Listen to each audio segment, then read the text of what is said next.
안녕하세요. 백은영 작가입니다.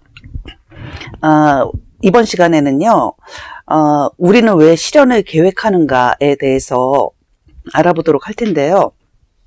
지난 시간에 전생계획에 대해서 말씀을 드렸죠. 전생계획은요, 내가 누구인지 기억하기 위해서 그 반대를 통해 배우는 삶의 계획이라고 이제 말씀을 드렸고요. 예를 들면 깊은 연민의 마음을 가진 영혼이 연민 자체인 자기를 깊이 알고자 할 때 불화가 깊은 가족 사이에서 태어난다고 합니다. 예, 그래서 우리가 그 무엇인가의 가치, 그러니까 예를 들면 연민의 가치를 우리가 잘 알기 위해서는 연민의 부재, 그러니까 그런 연민의 부재 상태에서 우리가 연민을 더 잘 알 수 있게 된다. 그런 말이고요. 그리고 우리가 실현에 긍정적으로 반응을 하고, 그리고 다른 사람에게 그 도움이 되는 그런 어떤 삶을 살아간다라는 것은 실현이 어떻게 보면 기회이자 또는 우리들에게 그 책임을 행할 수 있는 그러한 어떤 기회라고 할 수 있다는 거죠. 그리고 이 저자는 그 데이비드 호킨스랑 똑같은 말을 하더라고요. 데이비드 호킨스도 동굴에서 기도하는 한 사람의 그 에너지가 그 지구의 평화를 가져올 수 있다, 이런 표현을 쓰고 있는데요.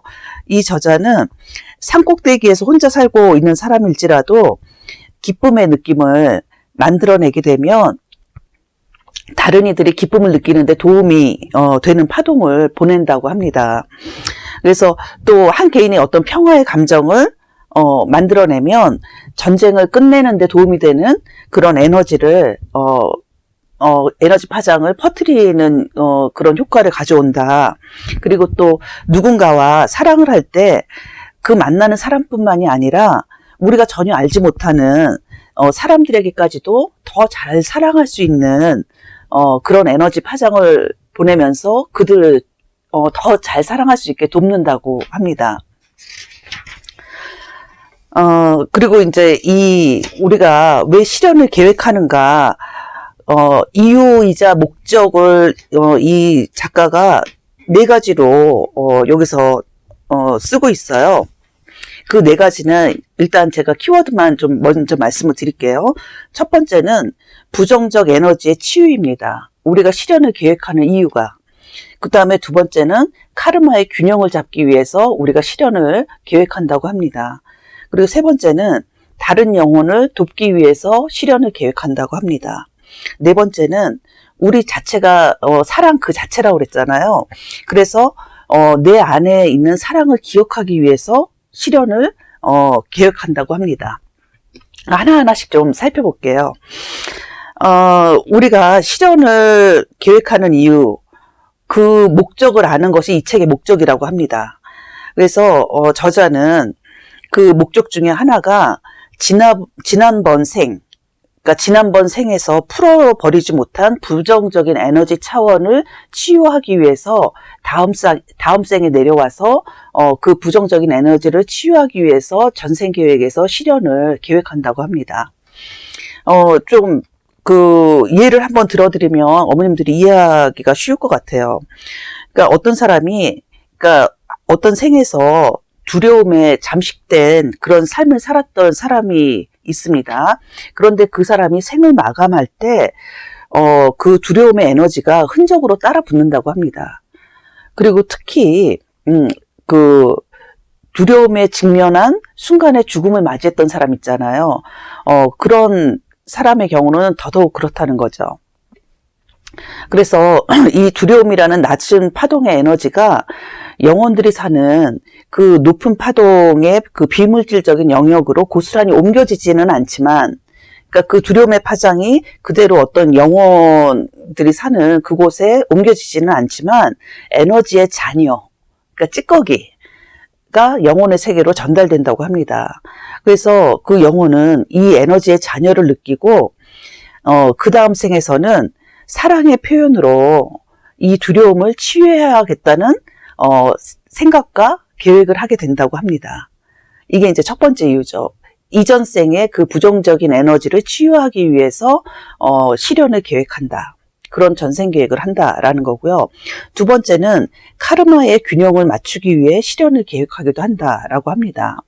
보통 우리가 카르마라고 그러면 우주적인 빚, 그러니까 부채라고 말하기도 하는데 또 다르게 설명하려면 누군가와 균형이 맞지 않는 에너지로 설명될 수가 있다고 합니다. 우리는 각기 자기 그 영혼 그룹이 있다고 그래요. 소울 그룹.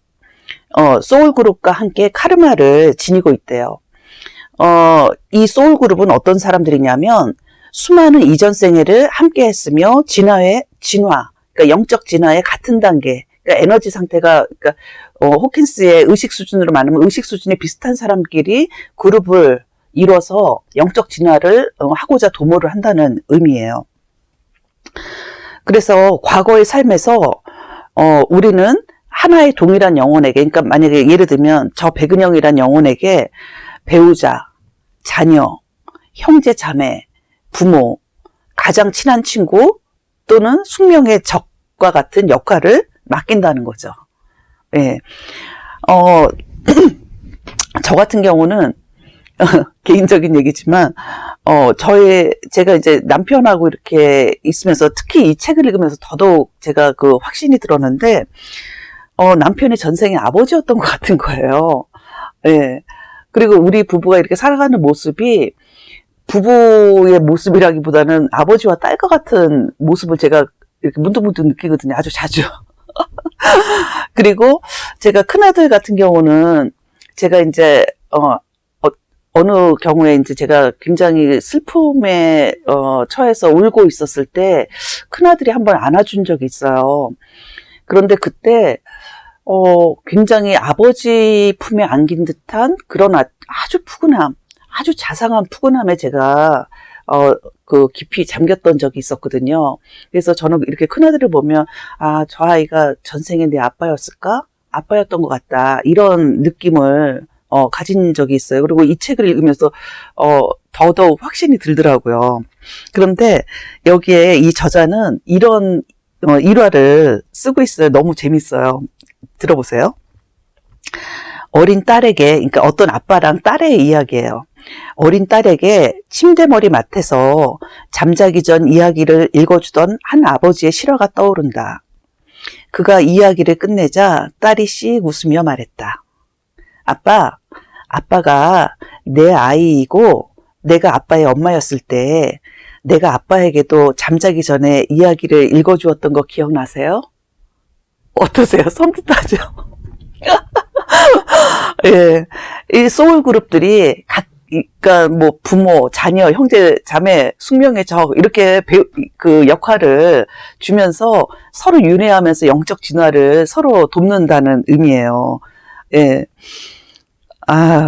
네. 그리고 이제 또 이 저자가 예를 드는데 같은 그룹에 있는 어떤 영혼이 이제 몸이 아픈 누군가를 돌보는데 아주 오랜 기간을 이제 시간을 보냈죠. 그러면 이제 이게 돌보는 역할을 한 거잖아요. 그러면 아까 그 카르마가 누군가 균형이 맞지 않는 에너지 상태라고 그랬잖아요. 그래서 돌보는 역할을 했으면 그 다음 생에서는 스스로가 병자가 돼서 그 돌봄을 받게 되는 그 어떤 에너지의 균형을 이렇게 찾아가는 그런 의미에서 실현을 계획한다고 합니다. 예. 그래서 그런데 이제 저자는 또 이런 얘기를 하죠. 그렇지만 몸을 가지고 태어나면 그 두 영혼 모두 그런 계획을 세웠다는 것을 기억하지 못한다. 예. 이거는 제가 정말 좋아하는 작은 영혼과 해에서도 이런 예가 나오잖아요. 그 작은 영혼이, 용서의 빛으로 살고 싶고, 용서라는 것을 경험하고 싶다고 하느님에게 얘기하니까, 안 됐다. 여기는 용서의 그무엇이 없다. 그랬더니 작은 영혼이 너무 시무룩해지는 거예요. 나는 용서를 체험하고 싶은데 이곳에는 용서를 체험할 수가 없다니 너무 막 시무룩해져서 있으니까 이 아이를 가장 사랑하는 또 다른 영혼이 와서 이 친구한테 이 용서를 체험하고 싶은 영혼에게 걱정하지 마. 네가 용서를 체험할 수 있도록 내가 도와줄게. 그랬더니 그 작은 영혼이 뭐라 그러냐면 어떻게? 그랬더니 그 영혼 이름이 다정한 영혼이었거든요. 이 다정한 영혼이 네가 다음 생에 그 땅으로 내려갈 때 내가 너와 함께 같이 내려가는 거야. 그러면 네가 용서를 체험할 수 있도록 내가 너에게 나쁜 사람이 되어줄게. 예, 그러는 거죠. 그런데 이 다정한 영혼이 작은 영혼한테 한 가지 당부를 합니다. 어떤 당부냐 하면, 그런데 내가 너에게 용서를 체험할 수 있도록 나쁜 사람이 되려면 너를 때리거나 그리고 너를 찌르는 경우도 있을 거야. 그런데 그 순간을 잊지 말고 그 너를 찌르거나 때리는 그 사람이 너가 용서를 체험하고 싶다고 해서 그것을 체험하게 해주려고 함께 내려간 다정한 영혼임을 꼭 기억해줘. 이런 얘기를 해요. 그러니까 뭐냐면 그 비물질계에서 전생 계획을 갖고 내려올 때는 각자 알았죠. 아, 나는 용서를 체험하고 싶어. 또 다정한 영혼은 네가 용서를 체험하게 내가 도와줄게. 이러고 왔는데 이 물질계에 오면 그 기억을 다 잊어버린다는 거죠. 예, 그런 얘기가 나와요. 그래서 이 저자도 몸을 가지고 태어나면 두 영혼은 자신들이 그런 계획을 세웠다는 것조차 잊어버린다. 예, 라는 거죠. 그리고 세 번째는요. 대부분의 영혼들이 다른 영혼을 도우려고 실현을 계획한다고 그래요. 왜냐하면 이렇게 돕는 거는 우리들의 진정한 본성이기 때문에 그렇다라는 거죠. 그리고 그 저자는 또 뭐라고 그러냐면, 실현의 삶을 살고 있는 것처럼 보이는 많은 이들도 사실은 남을 돕고 있는 거라는 거예요. 그러면서 예를 드는데, 알코올 중독을 계획한 영혼이 있으면, 이 사람은, 다른 사람들이 이 알코올 중독자에 대해서 연민을 표현할 수 있도록 기회를 도움을 주는 영혼이라는 거죠. 예. 그래서 그게 본인은 알코올 중독이지만 남이 나를 연민으로 바라볼 수 있게끔, 연민을 체험할 수 있게끔 도움을 주는 그러한 영혼이라는 거죠. 그리고 이런 사람들을 우리는 빛의 일꾼이라고 그래요. 그걸 영어로 라이트 워커라고 그러거든요. 이렇게 빛의 일꾼이라고 하는데, 인생의 계획을 특히 봉사 쪽으로 두는 사람들을 라이트 워커라고, 빛의 일꾼이다 이렇게 표현한다고 해요. 그리고 이제 네 번째는 우리 이 영혼은 사랑이라고 그랬잖아요. 그래서 자기가 가진 사랑을 기억해내려는 동기도 있다. 그렇기 때문에 우리는 실현을 계획한다. 그래서 삶의 실현은 우리에게 사랑을 표현하고 사랑인 우리 자신을 더 잘 알게 기회를 준다. 그래서 실현을 계획을 한다라는 말이죠. 우리가 사랑을 다른 말로 표현할 때 공감, 용서, 한번 하나하나씩 잘 음미하면서 들어보세요. 공감, 사랑은 공감, 그 다음에 사랑은 용서다, 사랑은 인내다, 사랑은 판단치 않음이다. 저는 이 말이 제일 좋았어요. 판단치 않음. 그리고 제 요즘의 일상과 굉장히 이 책을 읽으면서 제가 깊이 깨달았던 게 이 판단치 않음이거든요. 아, 사랑은 판단치 않음이구나. 여러분들, 자녀가 부모에게 저항할 때 한번 가만히 생각해 보세요. 부모가 판단했을 때 자녀들이 심하게 저항합니다. 그 이유는 뭘까요?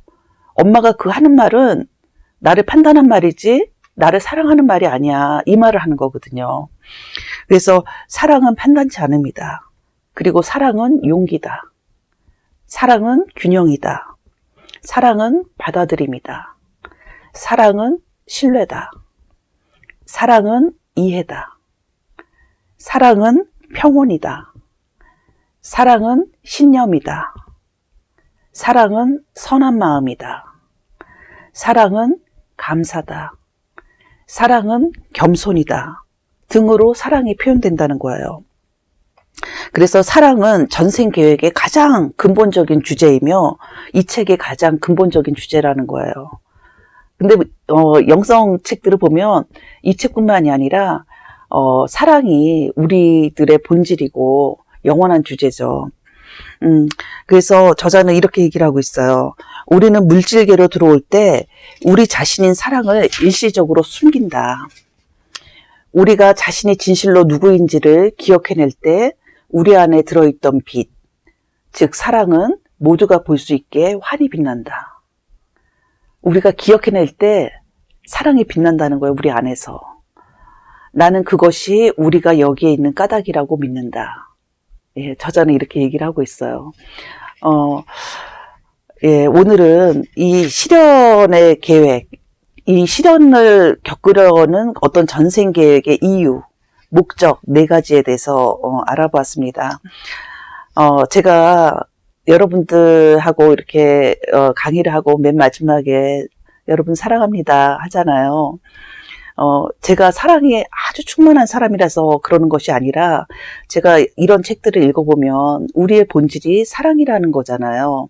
그래서 저도 아직은 사랑에 정말 근접도 못했지만 우리가 사랑 그 자체임에 대한 그 믿음은 갖고 저도 하루하루 실천하려고 하기 때문에 마지막에 여러분 사랑합니다 라고 말씀을 드리는 거거든요. 저도 아직 가려면 한참 멀었고요.